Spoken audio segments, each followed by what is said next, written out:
Oi, crianças! Tudo bem com vocês? Hoje eu quero contar uma história muito bonita da Palavra de Deus para vocês. E o título dessa história é Jesus caminha sobre as águas.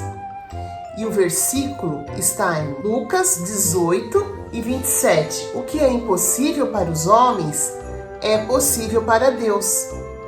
Quero fazer uma pergunta para você. Você aí sabe nadar? Você consegue ficar boiando sobre as águas?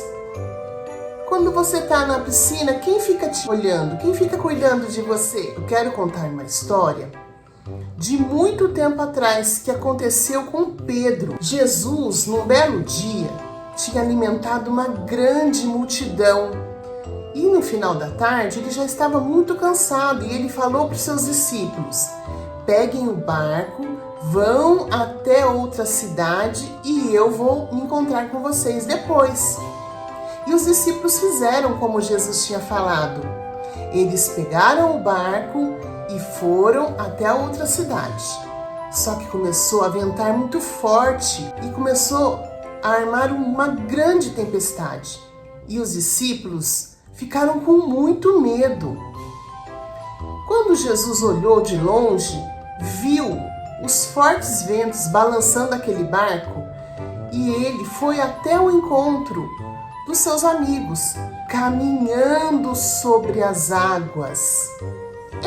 Jesus foi caminhando sobre as águas e quando ele estava chegando perto do barco, os discípulos olharam e pensaram que era um fantasma. Nossa, é um fantasma! Aí Jesus falou assim: acalme-se, sou eu, é Jesus, sou eu, seu amigo.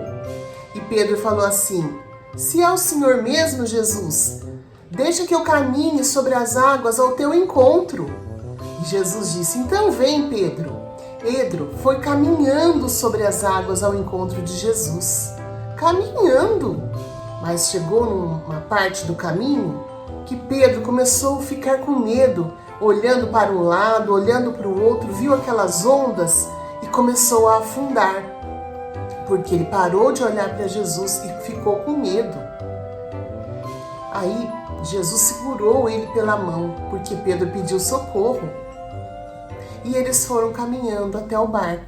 E Jesus falou: Pedro, por que você perdeu a fé? Você estava indo tão bem. Não é assim que acontece com a gente? Às vezes acontece tantas coisas que a gente fica com medo, mas quando a gente está olhando para Jesus, a gente sabe que Ele vai nos socorrer em todo momento. É só chamar Jesus, que Ele nos salva. Vocês gostaram da história? Então tá bom. Eu gostaria de passar uma tarefa de casa para todos vocês. Uma tarefa, hein?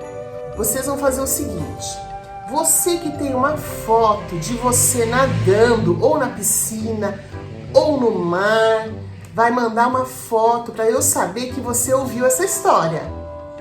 Ou então, se você não tiver uma foto, você pode fazer um desenho de uma criança na piscina ou no mar. Ou então, você pode mandar o versículo bíblico que a gente falou aqui no começo da história. Vamos lá? Eu vou ficar esperando você responder. Pede para a mamãe responder lá no WhatsApp da igreja, tá bom? Um beijo para vocês. Tchau!